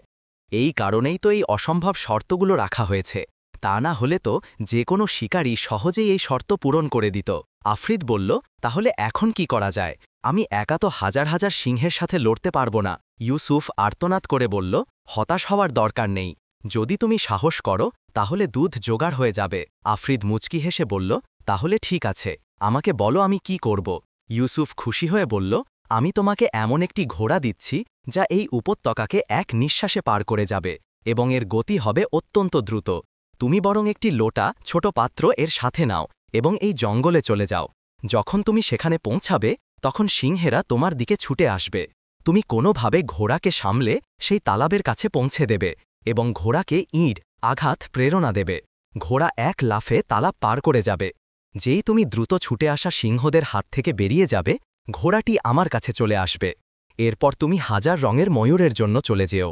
যখন তুমি এই দুটি জিনিস জোগাড় করে নেবে তখন আমরা বাদশাহর কাছে যাব এবং তুমি শর্তগুলো জিতে তাকে বিয়ে করে নেবে। আফ্রিদ বলল, ঠিক আছে, তুমি আমাকে সেই ঘোড়াটি দাও এবং আমাকে এই ঝর্ণার কাছে পৌঁছে দাও। ইউসুফ খুশি হয়ে বলল, তুমি এখন আরাম করো, যখন তোমার চোখ খুলবে তখন তুমি এই জঙ্গলে থাকবে। ঘোড়া তোমার কাছে থাকবে, দড়ি এবং লোটাও সেখানেই পাবে। বাকি সাহস তোমাকে নিজেই করতে হবে। আফ্রিদ বোঝাতে বোঝাতে বলল, ইউসুফ খুব ক্লান্ত ছিল, তাই তার কথা মেনে নিল। এরপর আফ্রিদ তার জন্য খাবার আনালো এবং সে খাবার খেয়ে সেখানেই একটি খাটে ঘুমিয়ে পড়ল। ইউসুফের যখন চোখ খুলল তখন তার কানে পাখিদের কিচিরমিচির আওয়াজ এলো এবং সে চমকে উঠে বসল। কয়েক মুহূর্ত সে এদিক ওদিক দেখল। এরপর তার মনে পড়ল যে সে আফ্রিদির কথা অনুযায়ী এই মুহূর্তে সেই জঙ্গলে আছে যেখানে সিংহীর দুধে ভরা তালাব আছে, এবং তারপর তার কাছেই একেবারে সাদা রঙের একটি ঘোড়া দৌড়ে আসতে দেখা গেল। কাছেই মাটির একটি লোটা পড়েছিল যার গলার সাথে একটি বড় দড়ি বাঁধা ছিল। ইউসুফ উঠল এবং লোটা তুলে তার দড়ি ধরে নিল এবং তারপর সেই দড়ি লাগিয়ে ঘোড়ার পিঠে সওয়ার হল। তার সবার হতেই সেই ঘোড়া ঝাঁকুনি দিয়ে উঠল এবং পরের মুহূর্তেই সেই ঘন জঙ্গলে দ্রুত দৌড়াতে লাগল। সেই জঙ্গলটি খুব ঘন ছিল, কিন্তু ঘোড়া এমনভাবে দৌড়াচ্ছিল যে কোনো শাখাই তার পথে বাধা হয়ে দাঁড়াতে পারছিল না। ইউসুফ বারে বারে ইস্তেগফার ক্ষমা প্রার্থনা পড়তে পড়তে সেই তালাবের দিকে এগোতে লাগল। এরপর দূর থেকে সিংহের গর্জন শুনতে পেল এবং সে বুঝে গেল যে এখন তালাব কাছে এসে গেছে, তাই সে সতর্ক হয়ে বসল। এরপর তার মনে একটি চিন্তা এলো এবং সে দড়ির একটি মাথা নিজের কোমরে থাকা বেল্টের সাথে ভালো করে বেঁধে নিল এবং তারপর লোটাটিকে হাত দিয়ে ধরে নিল। ঘোড়াও বিদ্যুতের গতিতে ছুটে চলে যাচ্ছিল এবং ইউসুফ নিজেকে সামলে বসেছিল। হঠাৎ সে জঙ্গলের মাঝখান থেকে সিংহের একটি বিশাল দল দেখতে পেল। এত সিংহ দেখে ইউসুফ ঘাবড়ে গেল, কারণ যেখানেই নজর যাচ্ছিল সেখানেই সিংহ দেখতে পাচ্ছিল। ঘোড়া এই সিংহদের দেখা সত্ত্বেও তাদের দিকে অত্যন্ত দ্রুত গতিতে এগিয়ে যাচ্ছিল। আরও কিছুটা সময় পার হলো বলে ইউসুফের মনে হল। পরের মুহূর্তেই সে দেখল যে সেটি দুধে ভরা তালাব। ইউসুফ এত দেখে ঘাবড়ে গেল, কারণ কোনো ব্যক্তি ভাবতে পারে না যে কোনো ঘোড়া এত বড় তালাবকে এক লাফে পার করতে পারে। কিন্তু তার আফ্রিদির ওপর বিশ্বাস ছিল, তাই তালাবের কাছে পৌঁছাতেই ইউসুফ ঘোড়াকে একটি জোরালো ইঁট দিল এবং পরের মুহূর্তেই ঘোড়ার পা এক ঝাঁকুনিতে মাটি থেকে উপরে উঠে গেল, আর ইউসুফের মনে হল যেন ঘোড়া হাওয়ায় উঠছে। সিংহেদের মধ্যে হুলস্থুল শুরু হয়ে গেল, তারা দৌড়াতে লাগল। কিন্তু যেহেতু ঘোড়া তালাবের ওপর দিয়ে যাচ্ছিল, তাই সিংহেরা তালাবে ঝাঁপ মারতে পারছিল না। ঘোড়া তালাব পার হওয়ার সময় ইউসুফ লোটাটি নিচে ফেলে দিল এবং পরের মুহূর্তেই লোটা দুধে ডুবে গিয়ে সামনে চলে গেল, আর দড়ি তাকে ভেতরের দিকে টেনে নিল। দেখতে দেখতে সে সিংহদের হাত থেকে বেরিয়ে গেল এবং তালাব পার করে ফেল। তালাবের অন্য পারে থাকা সিংহেরা দ্রুত লাফালাফি করতে লাগল। এবং এরপর ইউসুফের দুর্ভাগ্য দেখো যে লোটার সাথে ঝোলানো দড়িটি একটি সিংহের গলায় আটকে গেল। ইউসুফের একটি জোরালো ধাক্কা লাগল। ইউসুফ আগেই দড়িটিকে কোমর থেকে ছেড়ে দিয়েছিল, তাই জোরালো ধাক্কা লাগার ফলে ইউসুফ ছিটকে গিয়ে নিচে সিংহদের মধ্যে পড়ল এবং ঘোড়া এগিয়ে যেতে লাগল। নিচে পড়তেই ইউসুফের মুখ থেকে ক্ষুধার্ত সিংহের চিৎকারের আওয়াজ বের হল এবং তারপর সে মাটিতে আঘাত না লেগে সজোরে একটি সিংহের কোমরে গিয়ে ধাক্কা খেল। এভাবে পড়াতে সিংহদের মধ্যে হুড়োহুড়ি লেগে গেল এবং ইউসুফ দ্রুত মাটি থেকে উঠে দাঁড়াল। সে সঙ্গে সঙ্গে নিজের হুঁশ জ্ঞান ফিরে পেল। তাই সিংহেরা তার ওপর হামলা করার আগেই সে ঝাঁপ দিল এবং দৌড়ে গিয়ে তালাবের মধ্যে নেমে দড়িটি ধরে নিল। তখনও লোটাটি তালাবের দুধের ভেতরে ছিল। তালাবে নেমেই ইউসুফ তেলের লোটার কাছ থেকে দড়িটি ধরল এবং তারপর অন্য হাত দিয়ে নিজের কোমর থেকে খঞ্জর বের করে দড়িটি কেটে দিল এবং এর সাথে সাথে সে দড়িটিকে তার কোমরের বেল্ট থেকেও কেটে দিল। ফলস্বরূপ দুধের লোটা এবং ইউসুফ উভয়ই আটকে গেল। দড়িটি বিশাল শক্তিশালী সিংহের গলায় আটকে গিয়েছিল এবং তার টানার ফলে লোটাটিও টেনে গেল এবং ইউসুফ দুদিক থেকে বাইরে বেরিয়ে এলো। এখন ইউসুফের এই অবস্থা ছিল যে সে সিংহের দুধে ভরা লোটাটি ধরে সিংহের এই তালাবে সাঁতার কাটছিল এবং তার চারিদিকে সিংহদের ভয়ানক হামলা ছিল, যারা গর্জন করছিল। তাদের কোনো উপায় ছিল না যে কিভাবে ইউসুফকে ধরবে। আর অন্যদিকে ইউসুফ খুব অস্থিরতা অনুভব করছিল, কারণ এখান থেকে বেঁচে বেরোনোর কোনো উপায় দেখা যাচ্ছিল না। সে তখনও এই চিন্তায় মগ্ন ছিল যে হঠাৎ সিংহদের মধ্যে আরও একবার হোলস্থুল শুরু হয়ে গেল এবং এরপর ইউসুফ দেখল যে সেই ঘোড়াটি হাওয়ায় ভেসে ফিরে আসছে। এইবার ঘোড়ার ভঙ্গি এমন ছিল যেন সে তালাবে ঝাঁপ মারতে চলেছে, এবং ঠিক তাই হল। ঘোড়াটি তালাবের জলে নেমে গেল। তালাবে নামতেই ঘোড়াটি ইউসুফের কাছে এলো। ঘোড়ার চোখ উদ্বিগ্ন ভঙ্গিতে জ্বলছিল। ঘোড়ার কাছে আসতেই ইউসুফ দ্রুত তার উপর সওয়ার হল এবং তালাবের কিনারের দিকে সাঁতরাতে লাগল। সিংহেরা এই অবস্থা দেখে ভয়ানক গর্জন করছিল। এদিকে ইউসুফ ভাবছিল যে এখন কি হবে, কারণ ঘোড়া যতক্ষণ না মাটিতে পা রাখবে ততক্ষণ তো সে দৌড়াতে পারবে না, এবং যেই সে মাটিতে পা রাখবে সিংহেরা তার ওপর ঝাঁপিয়ে পড়বে। ইউসুফ লোটাটি হাতে ধরে রেখেছিল এবং ঘোড়া সাঁতরাতে সাঁতরাতে কিনারের দিকে এগিয়ে চলে যাচ্ছিল। হঠাৎ তার মনে এলো এবং সে কিনারের কাছে এক হাত দিয়ে দ্রুত দুধ ছিটানো শুরু করে দিল। দুধের ছিটা লাগার কারণে সিংহেরা কয়েক কদম পিছিয়ে গেল। ঠিক সেই মুহূর্তে ঘোড়াটি কিনারে পা রাখল এবং পরের মুহূর্তেই এগিয়ে গেল। সিংহেরা ঘোড়ার ওপর হামলা করার চেষ্টা করল, কিন্তু ঘোড়া তো বিদ্যুৎ হয়ে গিয়েছিল। সিংহেদের অনুমান ভুল প্রমাণিত হল এবং তারা একে অপরের সাথে ধাক্কা খেল, আর ঘোড়া তাদের মাঝখান থেকে পরিষ্কার বেরিয়ে এগিয়ে গেল এবং ৫-৯ রসে সিংহেরা পিছনে পড়ে রইল। সিংহেরা ঘোড়ার পিছু নেওয়ার চেষ্টা করল, কিন্তু তারা এর গতি কমাতে পারল না। এখন ইউসুফ সিংহীর দুধে ভরা লোটাটি ধরে নিশ্চিন্তে বসেছিল। বেশ খানিকটা দূরে আসার পর ঘোড়ার গতি ধীরে হয়ে গেল এবং পা এক জায়গায় থেমে গেল। ঘোড়া যেই থেমে গেল, ইউসুফ ঘোড়া থেকে নিচে নামল এবং পরের মুহূর্তেই ঘোড়া আবার ছুটে পালাল। ইউসুফ অবাক হয়ে তাকে দেখতে লাগল, কিন্তু তার কিছু বুঝে এলো না। লোটা একদিকে রেখে সে ক্লান্ত শ্রান্ত হয়ে মাটিতে বসে পড়ল। তার পুরো শরীর দুধে ভেজা ছিল। এরপর যেই সে মাটিতে বসল, হঠাৎ তার চোখ বন্ধ হতে লাগল। তার মনে হল যেন খুব জোরে ঘুম পাচ্ছে এবং তারপর কিছুক্ষণের মধ্যেই ঘুমিয়ে পড়ল। আর যখন তার চোখ খুলল, তখন সে আফ্রিদির সামনে বসেছিল। আফ্রিদ বলল, মোবারক হো ইউসুফ, তুমি প্রথম শর্ত পূরণ করতে সফল হয়েছ। ইউসুফের কণ্ঠস্বর এলো, হ্যাঁ, আর আমি শর্ত পূরণ করতে সফল হয়েছি, ইউসুফ গর্বের সাথে জবাব দিল। আফ্রিদ মুচকি হেসে বলল, না ইউসুফ, এতে তোমার অনেক বড় বুদ্ধিমত্তার হাত আছে। তুমি যেভাবে তালাবে ঝাঁপ মারলে এবং দড়ি কাটতে যে ক্ষিপ্রতা দেখালে, আর তারপর যেভাবে কিনারে দুধ ছিটিয়ে ঘোড়াকে পা রাখার সুযোগ দিলে, এ সবটাই তোমার বুদ্ধির কাজ। ইউসুফ কিছু ভেবে বলল, ধন্যবাদ, এই কাজ তো হয়ে গেল, এখন রইল 1000 রঙের ময়ূর। আফ্রিদ বলল, ঘাবড়িও না, সেটাও হয়ে যাবে। এখন তুমি আগে গোসল করে কাপড় বদলাও, তারপর কথা বলবো। আফ্রিদ গোসলের দিকে ইশারা করল এবং ইউসুফ গোসল করতে চলে গেল। পরের দিন গোসল করে যখন দুজন একসাথে হল, তখন ইউসুফ মোর 1000 রঙের কথা বলতে লাগল। ইউসুফ জিজ্ঞেস করল, মোর 1000 রং কোথায় পাওয়া যাবে?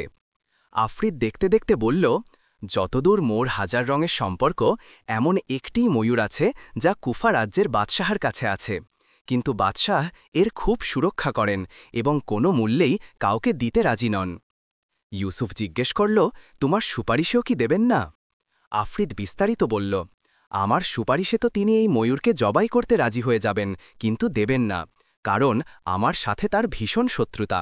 এই কারণেই তো আমি কুফার বাইরে থাকি। ইউসুফ কিছুটা ভেবে বলল, তাহলে তো খারাপ হলো বন্ধু, এখন মোর 1000 রং কিভাবে পাওয়া যাবে?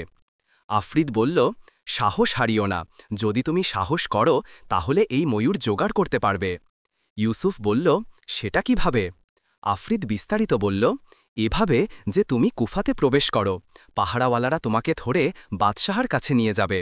আমি তোমাকে একটি দুর্লভ মতি, মুক্ত বা হীরা দেব, তুমি সেই মতি বাদশাকে উপহার হিসাবে দিয়ে দিও। বাদশাহ খুশি হয়ে যাবেন এবং তিনি তোমাকে নিজের অতিথি বানাবেন। ব্যাস, এরপর মোর 1000 রং জোগাড় করে সেখান থেকে বেরিয়ে আসাটা তোমার নিজের কাজ হবে। ইউসুফ বলল, ঠিক আছে, একবার সেখানে পৌঁছাতে পারলেই এরপর জোগাড় করাটা আমার কাজ, কিন্তু এটা তো বলো যে সেখান থেকে বেরোনোর পর আমি তোমার কাছে পৌঁছাবো কিভাবে? আফ্রিদ বলল, এটার চিন্তা তুমি করো না, আমি তোমার খবর পেয়ে যাব। যেই তুমি কুফা থেকে বাইরে বেরোবে, আমি তোমাকে এখানে নিয়ে আসব। ইউসুফ বলল, বাস, ঠিক আছে, তুমি আমাকে সেই মতি দিয়ে কুফায় পৌঁছে দাও, এরপর আমার কাজ আমি জানি। আর আফ্রিদ জলে ঝাঁপ দিল।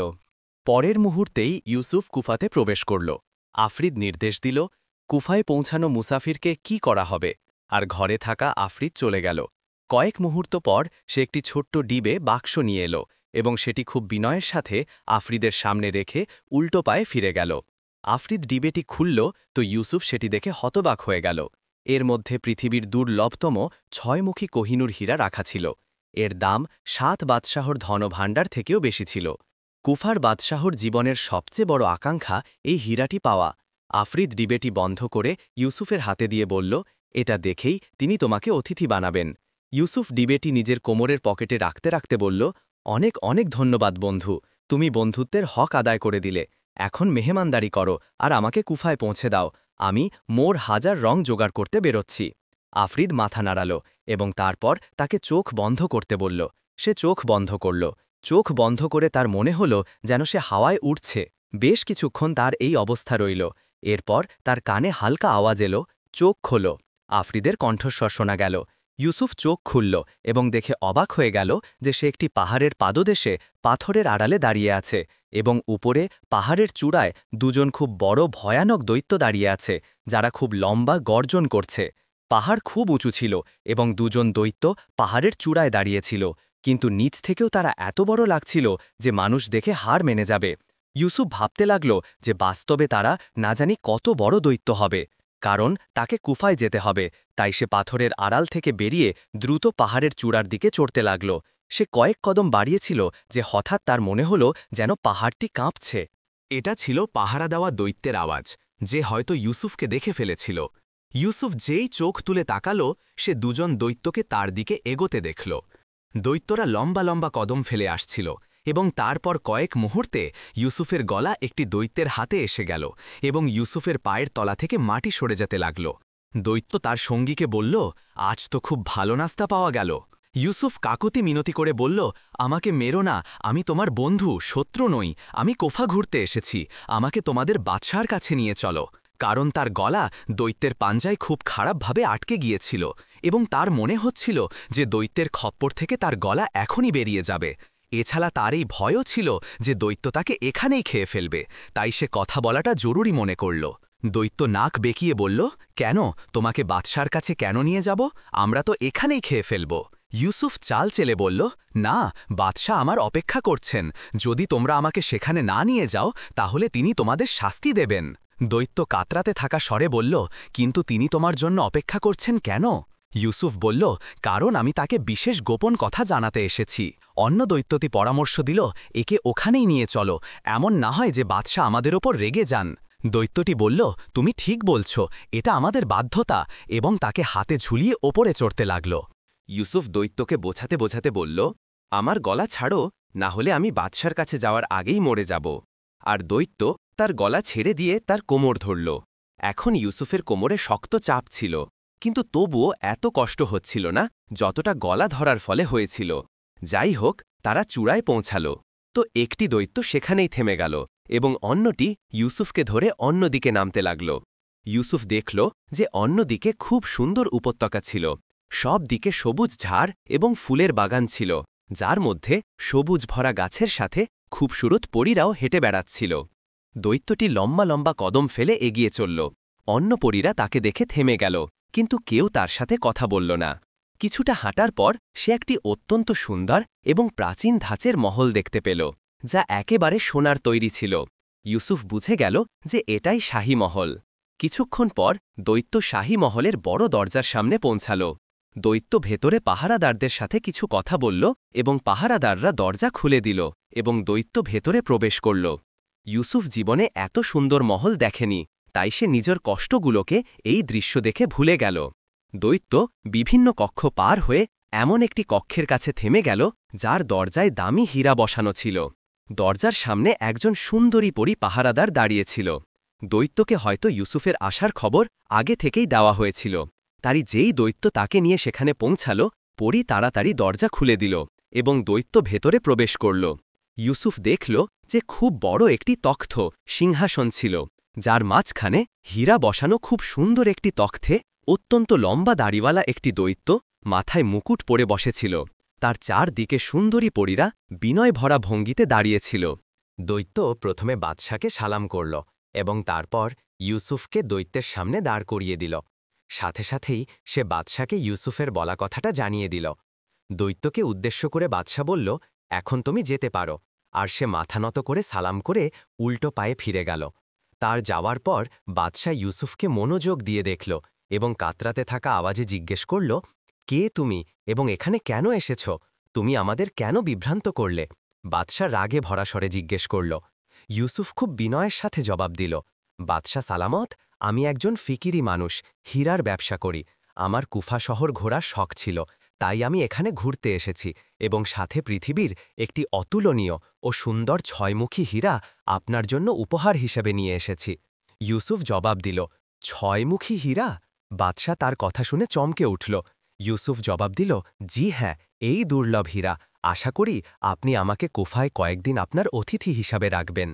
বাদশা অস্থির কণ্ঠে বলল, দেখা ওটা। ইউসুফ কোমরের পকেট থেকে ডিবেটি বের করল এবং তারপর সেটি খুলে দিল। হীরাটি দেখেই বাদশা আনন্দে লাফিয়ে উঠল। সে ছো মেরে ইউসুফের হাত থেকে হীরাটি কেড়ে নিল এবং তারপর এটিকে মনোযোগ দিয়ে দেখতে দেখতে বাহ বাহ করতে লাগল। খুশিতে তার বাহুগুলো প্রসারিত হয়ে গেল। কিছুক্ষণ পর যখন তার উত্তেজনা শান্ত হল, তখন সে তখ্তে বসে পড়ল এবং বারবার হীরাটি দেখতে লাগল। ইউসুফ তখনও বিনয়ের সাথে জিজ্ঞেস করল, আমার জন্য কি হুকুম জনাব? বাদশা খুশিতে ঘোষণা করতে করতে বলল, এখন থেকে তুমি আমার অতিথি। তুমি আমার জন্য পৃথিবীর সবচেয়ে দামি উপহার এনেছ, তাই আমরা এর নামে তোমাকে আমাদের অতিথি বানাচ্ছি। তোমার অনুমতি আছে যে তুমি যতক্ষণ খুশি কুফায় থাকতে পারো এবং আমাদের মহলের সবটা ঘুরে দেখতে পারো, তোমাকে কেউ বাধা দেবে না। এবং ইউসুফ ঝুঁকে সালাম করে বাদশাকে ধন্যবাদ জানাল। বাদশা খাদেমকে হুকুম দিল, এই লোকটিকে শাহী মেহমানখানায় নিয়ে যাও এবং আমার এই ঘোষণা পুরো কুফাতে ছড়িয়ে দাও।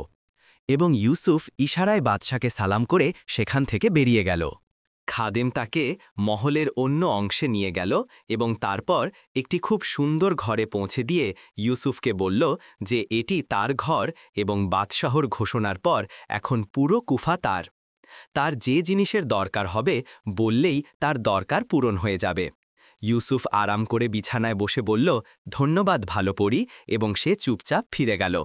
ইউসুফ ঘর দেখল এবং তারপর সেই আরামদায়ক বিছানায় বেশ কিছুক্ষণ শুয়ে রইল এবং বিশ্রাম নিতে লাগল। প্রায় 2-3 ঘন্টা পর সে ঘর থেকে বের হল এবং শাহী মহলে ঘুরতে লাগল। কেউ তাকে কিছু বলল না এবং সে পুরো বিশ্বাসে ঘুরতে লাগল। ঘুরতে ঘুরতে সে শাহী বাগানে পৌঁছাল।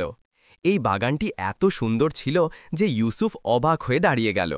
অদ্ভুত ধরনের ফুল এবং গাছপালা খুব বিখ্যাত ছিল। বাগানের শোভা এত সুন্দর ছিল যে এক নজরে দেখার মতো ছিল। সেখানে পৃথিবীর সব ধরনের পাখি ছিল। এমনও ছিল যা ইউসুফ আগে দেখেছে এবং এমনও ছিল যা সে জীবনে কখনো দেখেনি। বেশ কিছুক্ষণ পর তার ঘোরা শেষ হল, তো সে এগিয়ে গেল এবং বাগানে ঘুরতে লাগল। ঘুরতে ঘুরতে সে এমন একটি অংশে এলো যা সবচেয়ে বেশি সুন্দর ছিল এবং তারপর হঠাৎ দাঁড়িয়ে পড়ল। সামনেই ফুল বাগানে মোর হাজার রং ঘুরতে দেখা গেল। সে রূপ এবং স্বপ্নের সৌন্দর্যের দিক থেকে অতুলনীয় ছিল, কিন্তু তার শরীরের পালকে অসংখ্য রং ছিল। প্রতিটি পালকের রং এবং শেড অন্যটি থেকে আলাদা ছিল। এত অসংখ্য রং ছিল যে মানুষ শুধু দেখেই যাবে। সত্যিই সে পৃথিবীর সবচেয়ে সুন্দর ময়ূর ছিল। ইউসুফের গন্তব্য তারই সামনে ছিল, কিন্তু এখন সমস্যা ছিল ময়ূরটিকে ধরা এবং তারপর কুফা শহর থেকে বেরিয়ে আসা। ইউসুফ বেশ কিছুক্ষণ সেখানে দাঁড়িয়ে ভাবল। এরপর সে ফিরে নিজের ঘরে চলে গেল। সে নিশ্চিতভাবে এই ব্যাপারে কোনো পরিকল্পনা ভাবতে চেয়েছিল। ভাবতে ভাবতে তার চোখ বন্ধ হয়ে গেল এবং রাত হয়ে গেল। সে এই পরিকল্পনার প্রতিটি দিক নিয়ে চিন্তা করল এবং তারপর নিশ্চিত হল। কিন্তু হঠাৎ তার আরও একটি চিন্তা এলো। সে ভাবল যে যদি ময়ূরের সাথে সাথে এই বাদশাহর কাছ থেকে পৃথিবীর দামি হীরাটিও নিয়ে গিয়ে রাজকুমারী লাইলাকে উপহার দেয়, তাহলে সে কতটা খুশি হবে। এই চিন্তা নিয়ে সে সেই রাত কাটানোর সিদ্ধান্ত নিল। সেই রাত কাটিয়েই সে উঠল এবং মহল থেকে বাইরে বেরিয়ে এলো।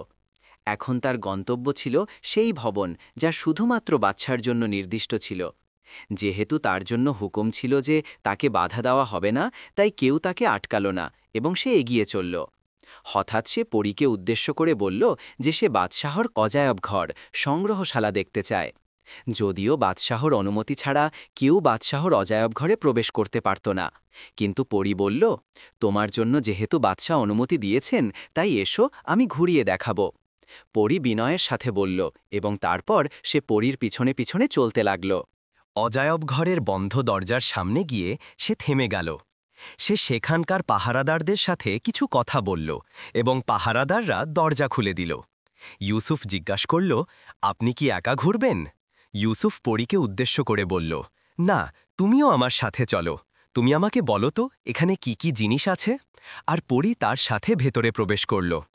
ইউসুফ অজায়ব ঘরে একটি একটি জিনিস দেখে অবাক হচ্ছিল। পরী প্রতিটি জিনিস সম্পর্কে তাকে বলতে থাকছিল এবং ইউসুফ দেখতে থাকছিল। এরপর এক জায়গায় তার চোখে পড়ল সেই ডিবেটি, যার মধ্যে 6মুখী হীরা ছিল। ইউসুফ সেটি দেখে নিল এবং আবার ঘোড়ার মধ্যে মগ্ন হয়ে গেল। হঠাৎ হাঁটতে হাঁটতে সে পরীকে বলল, আমার তেষ্টা লেগেছে, একটু শরবত তো খাওয়াও। পরী মাথা নাড়াল এবং দ্রুত হেঁটে ঘর থেকে বাইরে বেরিয়ে গেল। তার বাইরে বেরোতেই ইউসুফ পকেট থেকে কলম এবং কাগজ বের করল। তাড়াতাড়ি তার উপর একটি চিঠি লিখল, আমি আমার আমানত জিনিস ফিরিয়ে নিয়ে যাচ্ছি, ইউসুফ, এবং দ্রুত এগিয়ে গেল। ডিবেটি খুলল এবং দ্রুত হীরা বের করে কোমরের পকেটে রেখে নিল এবং হীরার জায়গায় সামান্য মাটি ভরে দিল। ডিবেটি বন্ধ করে দিল এবং নিজে সেই জায়গায় এসে দাঁড়ালো যেখানে পরী তাকে ছেড়ে গিয়েছিল।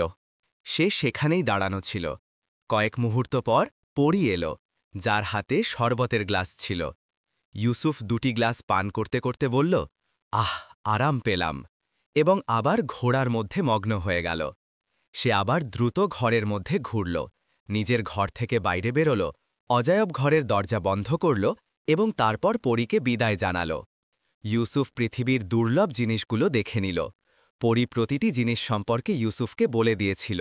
সে ভেবে খুব খুশি হল। পরী চলে যাওয়ার পর ইউসুফ আবার ঘর থেকে বের হল এবং শাহী বাগানের দিকে চলল। সেখানকার পাহারাদারকে সে বলল যে সে তার জন্য একটি দ্রুতগামী ঘোড়া আনুক। যেহেতু বাদশাহর হুকুম ছিল, তাই পাহারাদার সঙ্গে সঙ্গে একটি দ্রুতগামী ঘোড়া নিয়ে এলো। ইউসুফ ঘোড়ায় সওয়ার হয়ে চলল এবং তারপর সে বাইরের দরজা দিয়ে বাগানের বিপরীত দরজার দিকে বেরিয়ে গেল। কিছুক্ষণ পর ইউসুফ তার অনুমান অনুযায়ী সেই জায়গায় পৌঁছাল যেখানে মোর হাজার রং ছিল। চারদিকে নিস্তব্ধ ছিল। ইউসুফ ঘোড়াটিকে দেয়ালের পাশে একটি বড় গাছের কাছে বাঁধল এবং তারপর এদিক ওদিক দেখতে দেখতে দেয়ালে চড়তে লাগল এবং কয়েক মুহূর্ত পর সে দেয়ালের ওপরে পৌঁছাল।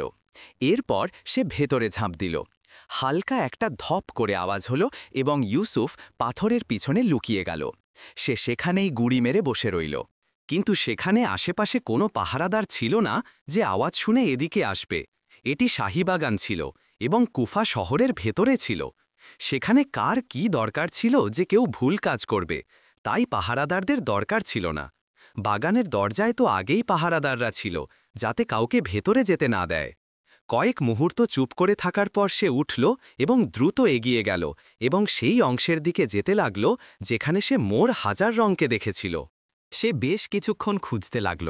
তারপর ময়ূরটিকে একটি ঝোপের নিচে গুড়ি মেরে বসে থাকতে দেখা গেল। যেহেতু সেই সময় রাত ছিল, তাই ময়ূর খুব সাবধানে বসেছিল। ইউসুফ তাকে দেখল তো সে তার ওপর ঝাঁপ দিল।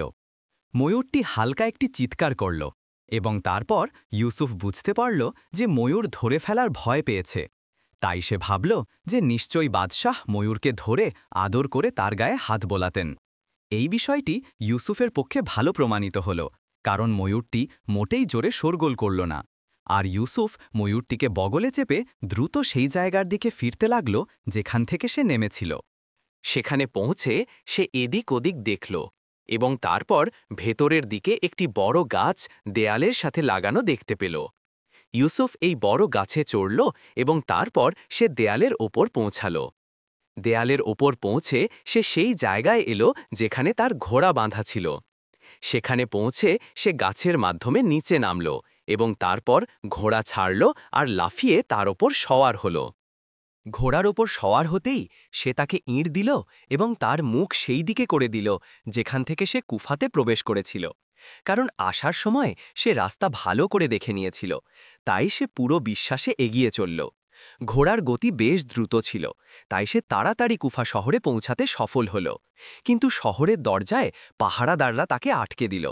একজন পাহারাদার কঠোর কণ্ঠে বলল, তুমি বাইরে যেতে পারো না, আর তুমি এই মোর হাজার রং নিয়ে যাচ্ছ। ইউসুফ খুব আত্মবিশ্বাসের সাথে বলল, এই ময়ূর বাদশাহ আমার হীরার বদলে পুরস্কার হিসেবে দিয়েছেন, আর এখন আমি কুফা ঘুরে ফিরে যাচ্ছি, তাই তোমরা আমাকে আটকাতে পারো না। পাহারাদার বোঝাতে লাগল, আমাদের কাছে বাদশাহর এই হুকুম এখনও পৌঁছায়নি যে তোমাকে ময়ূর সমেত বাইরে যেতে দেওয়া হোক, তাই হয় তুমি ফিরে যাও অথবা আমরা তোমাকে ধরে বাদশাহর কাছে নিয়ে যাব। সে কিছু জবাব দেওয়ার আগেই সে দূরে শাহী মহলে ভীষণ শোরগোল শুনতে পেল এবং বুঝে গেল যে ময়ূর হারানোর রহস্য ফাঁস হয়ে গেছে, এবং যদি সে তাড়াতাড়ি না করে তাহলে সে ধরা পড়বে এবং এরপর তাকে মৃত্যু থেকে পৃথিবীর কোনো শক্তি বাঁচাতে পারবে না। অন্য দৈত্যরাও শোরগোল শুনল এবং তারা চমকে এদিকে তাকাল। এই সুযোগকে মূল্যবান মনে করে ইউসুফ তার ঘোড়াকে ইঁট দিল এবং ঘোড়া বিদ্যুতের গতিতে এগিয়ে গেল। ঘোড়া দ্রুত পাথর লাফিয়ে পাহাড় থেকে নিচে নামছিল, কিন্তু তবুও ইউসুফ জানত যে সে বেশি সময় ধরে এই দৈত্যদের কাছ থেকে বাঁচতে পারবে না। তাই সে চিৎকার করে বলল, আফরিদ, আমার বন্ধু, আমাকে বাঁচাও। ঠিক সেই সময় তার কানে আফরিদের আওয়াজ প্রতিধ্বনিত হল, চোখ বন্ধ করো, এবং ইউসুফ চোখ বন্ধ করে নিল। পরের মুহূর্তেই তার মনে হল যেন সে ঘোড়ার বদলে হাওয়ায় উঠছে। কিছুক্ষণ পর তার পা মাটিতে স্থির হল। আফ্রিদির আওয়াজ শোনা গেল, চোখ খোলো। ইউসুফ চোখ খুলল এবং খুশিতে লাফিয়ে উঠল। সে আফ্রিদির মহলে পৌঁছে গিয়েছিল এবং মোর হাজার রং তখনও তার বগলে ছিল। আফ্রিদ মুচকি হেসে বলল, মোবারক হই ইউসুফ, তুমি তৃতীয় শর্ত পূরণ করতেও সফল হয়ে গেছ। ইউসুফ ভয় পেতে পেতে জিজ্ঞাসা করল, আফ্রিদ, কুফার দৈত্য বাদশা কি এখানে আসবে না? আফ্রিদ আশ্বাস দিল, আরে না, কুফা শহরের বাইরে তো কেউ কিছু করতে পারে না। এরপর ইউসুফ তাকে সব ঘটনা বলল এবং যখন সে বলল যে সে হীরাটি ফিরিয়ে নিয়ে এসেছে, তখন আফ্রিদ খুব খুশি হল। ইউসুফ হীরাটি বের করে আফ্রিদির সামনে রেখে দিল। আফ্রিদ বলল, এই হীরা এখন আমি তোমার বউকে আমার পক্ষ থেকে উপহার হিসেবে দেব। ইউসুফ বলল, এখন আমাকে যত তাড়াতাড়ি সম্ভব রাজকুমারীর কাছে পৌঁছে দাও। আফ্রিদ মুচকি হেসে বলল, অস্থির হইও না, আজ এখানে বিশ্রাম করো, কাল যাব, আমি তোমার সাথে যাব। এবং ইউসুফ রাজি হয়ে গেল। এরপর খাবার খাওয়ার পর তাকে বিশ্রাম নিতে বলা হলো এবং সে বিছানায় শুয়ে ঘুমিয়ে পড়ল। ইউসুফ ঘুমিয়েছিল, তার কানে আফ্রিদির আওয়াজ এলো এবং ইউসুফ চমকে চোখ খুলে দিল এবং আর্তনাদের সাথে উঠে বসল। সে দেখে অবাক হয়ে গেল যে সে একটি জঙ্গলে আছে। সে আফ্রিদিদের কাছে আছে এবং সিংহীর দুধে ভরা লোটা এবং মোর হাজার রঙও সেখানেই ছিল। আফ্রিদ মুচকি হেসে বলল, ওঠো ইউসুফ, সামনে তোমার রাজকুমারী লায়লার শহর। এবং ইউসুফ খুশি হয়ে লাফিয়ে উঠল। আফ্রিদ বলল, এমন করো যে আমাকে তোমার পকেটে ভরে নাও এবং বেরিয়ে পড়ো। ইউসুফ তাকে তুলে পকেটে রেখে নিল এবং তারপর সে মোর হাজার রঙকে ধরে বগলে চাপল আর অন্য হাত দিয়ে সিংহীর দুধের লোটা তুলে শহরের দিকে চলল। যেহেতু শহরবাসী আফ্রিদ সম্পর্কে জানত, তাই তারা যখন আফ্রিদকে পকেটে থাকা এবং মোর হাজার রঙকে বগলে থাকা দেখল, তখন পুরো শহরে শোরগোল পড়ে গেল। সৈন্যরা বাদশাহর কাছে খবর পৌঁছাল। বাদশাহ সঙ্গে সঙ্গে দরবার বসানোর হুকুম দিলেন এবং রাজকুমারীকে ডেকে আনলেন। যখন ইউসুফ মহলে পৌঁছাল, তখন বাদশাহ এবং রাজকুমারী দরবারে উপস্থিত ছিলেন। ইউসুফের যখন রাজকুমারীর উপর নজর পড়ল, তখন রাজকুমারীর মুখে দুঃখের ছাপ দেখা গেল, কারণ তার বিশ্বাস ছিল যে ইউসুফ এত তাড়াতাড়ি ৩টি শর্ত পূরণ করতে পারবে না। এর জন্য তাকে জুতো খেতে হবে। কিন্তু ইউসুফ রাজকুমারীকে দেখে মুচকি হাসল এবং তারপর বিনয়ের সাথে ঝুঁকে বাদশাহকে সালাম করল। বাদশাহ প্রশ্ন করলেন, নওজওয়ান, তুমি কি ৩টি শর্ত পূরণ করতে সফল হয়েছ? ইউসুফ বিশ্বাসের সাথে জবাব দিল, জি হ্যাঁ হুজুর, আমি শর্ত পূরণ করে দিয়েছি। বাদশাহ বললেন, পেশ করো। এবং এই কথা শুনে সমস্ত দরবারই বিস্ময়ে ভরে গেল। ইউসুফ এগিয়ে গিয়ে প্রথমে মোর হাজার রং বাদশাহর সামনে রাখল। বাদশাহ ময়ূরটিকে ধরে অবাক হয়ে দেখলেন এবং এর সৌন্দর্যের খুব প্রশংসা করতে লাগলেন। তিনি এর একটি একটি পালককে ভালো করে আঙুল ঘষে দেখলেন যে কোথাও কৃত্রিম রং লাগানো হয়নি তো, কিন্তু ময়ূরটি আসল ছিল। তিনি ময়ূরটি রাজকুমারীর দিকে বাড়ালেন এবং রাজকুমারী ময়ূরটিকে কোলে নিয়ে আদর করে তার গায়ে হাত বোলালেন। তার মুখে খুশির ছাপ ছিল। বাদশাহ বললেন, ঠিক আছে, তুমি প্রথম শর্তে সফল হয়েছ। দ্বিতীয় শর্ত? এবং ইউসুফ সিংহীর দুধে ভরা লোটাটি পেশ করল। বাদশাহ দেখলেন, তারপর নিজের শিকারীকে বললেন যে দুধকে কোনো খোলা পাত্রে ঢেলে দেওয়া হোক এবং তারপর শাহী চিড়িয়াখানা থেকে একটি পোষা সিংহের বাচ্চা আনা হোক। দ্রুতই বাদশাহর হুকুমের তামিল হল। সিংহের বাচ্চাটিকে যখন দুধ পান করানো হল, তখন সে সঙ্গে সঙ্গে পান করতে লাগল এবং রাজকুমারীর মুখে খুশির হাসি এলো। বাদশাহ বললেন, নওজওয়ান, তুমি তো 2টি শর্ত পূরণ করেছ। এখন তুমি তৃতীয় শর্ত অনুযায়ী 6 ইঞ্চির মানুষটিকে পেশ করো। এবং ইউসুফ পকেটে হাত দিয়ে আফ্রিদকে বের করল এবং এটিকে হাতের তালুতে বেঁধে বাদশার দিকে বাড়িয়ে দিল। বাদশাহ আফ্রিদকে নিজের হাতের তালুতে তুলে মনোযোগ দিয়ে দেখলেন এবং তারপর মুচকি হেসে সালাম করলেন এবং আফ্রিদ গায়েব হয়ে গেল। রাজকুমারীর মুখে আনন্দের ঝলক দেখা গেল, কারণ তার পছন্দের নওজোয়ান অসম্ভব শর্তগুলো পূরণ করতে সফল হয়ে গিয়েছিল। বাদশাহ ঘোষণা করলেন, ঠিক আছে নওজোয়ান, তুমি সফল হয়েছ, মোবারক হো। এবং এর সাথে সাথেই পুরো শহরে খুশির শামিয়ানা বিছানো শুরু হল। এরপর বাদশাহ রাজকুমারীর দিকে তাকালেন এবং তারপর রাজকুমারী হেসে সম্মতির সাথে মাথা নাড়াল এবং এর সাথে সাথেই বাদশাহ 3 দিন পর শাহজাদা ইউসুফ এবং রাজকুমারী লায়লার বিবাহের ঘোষণা করলেন এবং 1 সপ্তাহ ধরে রাজ্যে উৎসব পালনের অনুমতি দিলেন। এর সাথে সাথেই দরবার শেষ হয়ে গেল। বাদশাহ, রাজকুমারী এবং ইউসুফ আরামগাহের দিকে চললেন। রাজকুমারী মোর হাজার রঙকে নিয়ে তার মহলের দিকে চলে গেলেন। আরামগাহে পৌঁছে ইউসুফ বাদশাকে সমস্ত ঘটনা বলল এবং আফ্রিদের পরিচয় করিয়ে দিল। বাদশাহ খুব খুশি হলেন এবং আফ্রিদও বাদশার সাথে বন্ধুত্বের ঘোষণা করতে করতে বলল, এখন ভবিষ্যতে কোনো শক্তি এই শহরে হামলা করতে পারবে না। এরপর 3 দিন পর ইউসুফ এবং রাজকুমারী লায়লার বিয়ে খুব ধুমধাম করে হয়ে গেল। পুরো রাজ্যে খুশির উৎসব পালিত হল এবং বিয়ের সময় আফ্রিদ পৃথিবীর দামি 6মুখী হীরা রাজকুমারী লায়লাকে উপহার হিসেবে দিল। রাজকুমারী খুব খুশি হলেন। বাদশাহ বিয়ের পর তখ্ত তাজ ইউসুফের হাতে তুলে দিলেন এবং নিজে ইবাদতে মগ্ন হয়ে গেলেন। এখন ইউসুফ শাহজাদা থেকে একাধারে বাদশাহ হয়ে গেলেন। তারা দুজনে সুখের জীবন কাটাতে লাগল। আর বাদশাহ ইউসুফ নিজের বাবা ও ভাইদের নিজের দরবারে ডাকালেন। বিয়ে খুব জাঁকজমকপূর্ণ এবং আতশবাজিতে অনেক খরচ করা হয়েছিল। এখন সে গর্ব করে নিজের সখীদের বলতে পারত যে সে পৃথিবীর সবচেয়ে সাহসী, দৃঢ়প্রতিজ্ঞ এবং নির্ভীক নওজোয়ানের সাথে বিয়ে করেছে। আফ্রিদ কখনো কখনো তাদের সাথে দেখা করতে আসত, আর তারা কখনো কখনো দুজনকে হাওয়ায় উড়িয়ে অতিথি হয়ে যেত। এভাবে তাদের জীবন সুখ, সমৃদ্ধি এবং আনন্দে কাটতে লাগল। আর বাদশাহ ইউসুফ নিজের বাবা ও ভাইদের নিজের দরবারে ডাকালেন। বিয়ে খুব জাঁকজমকপূর্ণ এবং আতশবাজিতে অনেক খরচ করা হয়েছিল। এখন সে গর্ব করে নিজের সখীদের বলতে পারত যে সে পৃথিবীর সবচেয়ে সাহসী, দৃঢ়প্রতিজ্ঞ এবং নির্ভীক নওজোয়ানের সাথে বিয়ে করেছে। আফ্রিদ কখনো কখনো তাদের সাথে দেখা করতে আসত, আর তারা কখনো কখনো দুজনকে হাওয়ায় উড়িয়ে অতিথি হয়ে যেত। এভাবে তাদের জীবন সুখ, সমৃদ্ধি এবং আনন্দে কাটতে লাগল।